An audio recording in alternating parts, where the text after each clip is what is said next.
Hello friends, welcome back to the new tutorial. In the last video we have done the how we can fetch all the leads, update a lead. Now we are going to delete the leads in the Zoho CRM via Node.js. Those who haven't subscribed my channel yet, please do subscribe my channel, and if you like the video, please do like, share, comment on my video. Let's get started. So deleting the lead by ID. So here we have the code. Let's use this.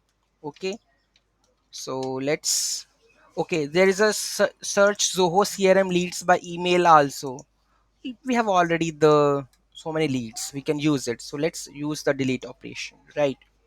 So here we go with this one. So I'm not going to use the update lead, comment this.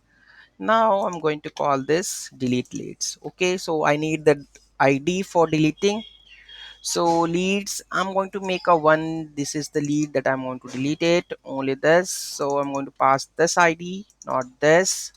You can pass the multiple arrays to this. Okay, so get access token, this is the lead ID. So authorization token, the endpoint is delete exist.delete domain, and the CRM v2 leads, right?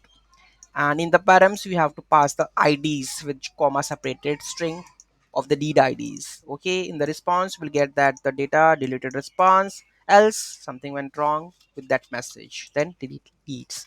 Save this, go to the terminal. Let's have a look that this lead is done or not done.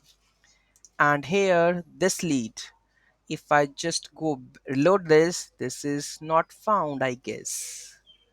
This action cannot be performed, this is in the recycle bin. Okay, if I go to the leads, here you can see that my lead is not more, no more. Okay, so that means it is deleted.